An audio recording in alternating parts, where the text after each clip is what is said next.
क्या आपने कभी नोटिस किया है कि कुछ लोग बिना किसी एक्सपेंसिव स्किन केयर, फेशियल या मेकअप के भी नेचुरली ग्लोइंग दिखते हैं। उनकी स्किन साफ होती है, फेस फ्रेश लगता है, उनमें एक अलग ही कॉन्फिडेंस होता है। और फिर हम होते हैं जो नया स्किन केयर प्रोडक्ट ट्राई करते हैं लेकिन फिर भी स्किन डल, टायर्ड और लाइफलेस ही लगती है। सच बताऊं, ग्लो अप की शुरुआत बाथरूम के मिरर से नहीं बल्कि किचन से होती है। आज मैं आपको बताऊंगी कि ग्लो अप जर्नी में आप पूरे दिन में क्या खाएंगे जिससे आपकी स्किन हेल्दी रहे, एनर्जी हाई रहे और अंदर से अच्छा फील करें। सुबह जब आपकी आंखें खुलती हैं तो सबसे पहले फोन मत उठाओ, पहले अपने शरीर को वो दो जिसकी उसे पूरी रात के बाद सबसे ज्यादा जरूरत होती है, यानी कि पानी। धीरे धीरे 2 बड़े गिलास पानी पियो। पहले मुझे भी लगता था कि पानी पीने से क्या ही फर्क पड़ेगा, लेकिन जब मैंने डेली हाइड्रेशन पर ध्यान देना शुरू किया तो मैंने फील किया कि मेरी स्किन कम ड्राई रहने लगी, फेस ज्यादा फ्रेश दिखने लगा और पूरे दिन एनर्जी भी बेहतर रहने लगी है। अक्सर हम ग्लो अप के लिए नए प्रोडक्ट्स खरीद लेते हैं लेकिन सबसे बेसिक चीज यानी पानी पीना ही भूल जाते हैं। याद रखो, अगर शरीर अंदर से हाइड्रेट नहीं है तो वो बाहर से कोई भी क्रीम आपको परमानेंट ग्लो नहीं दे सकती। पानी पीने के बाद आप थोड़ी देर सनलाइट ले लीजिए। सुबह को हल्की धूप सिर्फ विटामिन डी ही नहीं देती बल्कि मूड भी अच्छा करती है। जब मूड अच्छा होता है तो उसका असर आपके चेहरे पर भी दिखाई देता है। अब बात करते हैं ब्रेकफास्ट की। पहले मैं ब्रेकफास्ट स्किप कर देती थी। मुझे लगता था कि ब्रेकफास्ट छोड़ने से वेट जल्दी कम होगा, लेकिन मेरे साथ तो इसका बिल्कुल ही उल्टा हुआ। पूरे दिन भूख ज्यादा लगती थी, क्रेविंग्स बढ़ जाती थी और मैं अनहेल्दी स्नैक्स खाने लग जाती थी। लेकिन अब मैं अपना ब्रेकफास्ट कभी भी स्किप नहीं करती और ऐसा तुम्हारे साथ भी जरूर हुआ होगा। ब्रेकफास्ट में ओट्स, पोहा, उपमा, दलिया, स्प्राउट्स या दही के साथ फ्रूट भी ले सकते हो। मेरी प्लेट में हमेशा कुछ कलरफुल जरूर होता है क्योंकि कलरफुल फूड का मतलब ज्यादा विटामिन और न्यूट्रिशन होता है। जब मैं एक बॉल फ्रूट्स खाती हूँ तो मुझे सिर्फ फ्रूट ही नहीं दिखते, मुझे लगता है कि मैं अपनी स्किन को विटामिन दे रही हूँ, अपनी बॉडी को फ्यूल दे रही हूँ और अपने फ्यूचर ग्लो में इन्वेस्ट कर रही हूँ। कई लोग ग्लो अप चाहते हैं लेकिन ब्रेकफास्ट में सिर्फ चिप्स, बिस्किट या फिर शुगरी ड्रिंक्स लेते हैं, फिर सोचते हैं कि स्किन खराब क्यों हो रही है। हमारा शरीर वही रिफ्लेक्ट करता है जो हम उसे रोज देते हैं। ब्रेकफास्ट के कुछ घंटों बाद अगर आपको भूख लगती है तो आप फ्रूट्स या हैंडफुल नट्स खा सकते हैं। इसमें आप एलमंड्स या वेलनट ले सकते हैं या फिर कोई सीजनल फ्रूट भी ले सकते हैं। इस समय आपको चॉकलेट या ये सब खाने में तो अच्छे लगते हैं लेकिन कुछ देर बाद एनर्जी फिर से डाउन हो जाती है। और हेल्दी स्नैक खाने से पेट भी भरा रहता है और अननेसेसरी क्रेविंग्स भी कम होती हैं। और ऑनेस्टली ग्लो अप सिर्फ वेट लॉस का नाम नहीं है, ग्लो अप का मतलब हेल्दी फील करना भी है।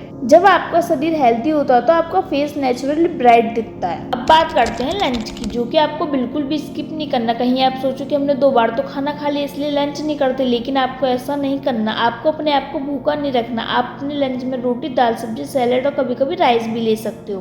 पहले मैं सिर्फ टेस्ट देकर खाना चूज करती थी और ऐसा सभी लोग करते होंगे। अब मैं सोचती हूँ कि मेरी प्लेट में न्यूट्रिशन कितने। दाल प्रोटीन देती है, सब्जी विटामिन देती है, सैलेड फाइबर देता है और रोटी या राइस एनर्जी देते हैं। और आप एक बैलेंस्ड मील सलाद में कुकुम्बर, कैरेट, टमाटो और बीटरूट जरूर शामिल करने की कोशिश करना, क्योंकि हेल्दी स्किन सिर्फ फेस वॉश से नहीं बनती, हेल्दी स्किन न्यूट्रिशन से बनती है। कई बार लोग मेरे से भी पूछते हैं, दीदी ग्लोइंग स्किन का सीक्रेट क्या है? और सच कहूँ तो सीक्रेट कोई भी सीक्रेट नहीं है, बस रोज की छोटी छोटी हेल्दी हैबिट्स हैं जिन्हें लोग इग्नोर कर देते हैं। लंच के बाद अक्सर स्वीट्स क्रेविंग्स होती है ना, और यहीं पर ज्यादातर लोग हार मान जाते हैं। पहले मैं भी तुरंत चॉकलेट या आइसक्रीम खा लेती थी, लेकिन अब मैं फ्रूट्स, डेट्स या फिर थोड़ी क्वांटिटी में होममेड स्वीट्स लेना पसंद करती हूँ, क्योंकि एक्सेस शुगर स्किन के लिए अच्छा नहीं माना जाता। मैं कंप्लीटली शुगर अवॉइड नहीं करती, लेकिन बैलेंस जरूर रखती हूँ। ग्लो अप रेस्ट्रिक्शन से नहीं आता, ग्लो अप स्मार्ट चॉइस का नाम होता है। शाम का समय सबसे डेंजरस होता है। पूरा दिन अच्छा खाने के बाद अगर शाम को चिप्स, कोल्ड ड्रिंक या फिर फ्राइड फूड खा लिया तो सारी मेहनत ही खराब हो जाती है। मैं भी पहले ऐसा ही करती थी। स्कूल, कॉलेज या काम के बाद इतना टायर्ड फील करती थी कि जो मिला वही खा लिया। लेकिन अब मैं इवनिंग स्नैक्स में रोस्टेड मखाना, स्प्राउट्स, फ्रूट्स या नट्स खाती हूँ। और सबसे जरूरी बात, मैं खुद को गिल्ट फील नहीं कराती। अगर कभी पिज्जा खा लिया, बर्गर खा लिया या फिर कोई फेवरेट फूड खा लिया तो मैं खुद को पनिश नहीं करती, क्योंकि हेल्दी लाइफस्टाइल परफेक्शन नहीं, कंसिस्टेंसी मांगता है। आपका खाना मैं तो हल्का रखने की कोशिश करती हूँ और आपको मैं यही सजेस्ट करूंगी। डिनर में आप दाल, रोटी, सब्जी, सूप, पनीर या सिंपल होममेड फूड खा सकते हो। मैं कोशिश करती हूँ कि डिनर सोने से 2-3 घंटे पहले हो जाए और आप भी ऐसा ही करना। पहले मैं लेट नाइट स्नैक्स खाती थी, फिर सुबह फेस पफी लगता था और बॉडी हैवी फील करती थी। जब से मैंने डिनर टाइमिंग इम्प्रूव किया, सुबह ज्यादा फ्रेश फील करती हूँ। सोने से पहले मैं एक बात हमेशा याद रखें और आप भी ये याद रखना कि ग्लो अप ओवरनाइट नहीं होता। एक हेल्दी मील आपको अगले दिन मॉडल जैसा नहीं बनाएगा, लेकिन रोज अच्छे चॉइसेस लेना, रोज पानी पीना, अच्छी नींद लेना और अपने शरीर का ध्यान रखना, ये सब मिलाकर धीरे धीरे आपकी पूरी पर्सनैलिटी बदल देगा। क्योंकि ग्लो अप सिर्फ चेहरे पे नहीं आता, ग्लो अप आपकी एनर्जी में आता, ग्लो आपकी स्माइल में आता, ग्लो आपके कॉन्फिडेंस में आता, ग्लो इस बात में आता है कि आप खुद का कितना ख्याल रखते हो।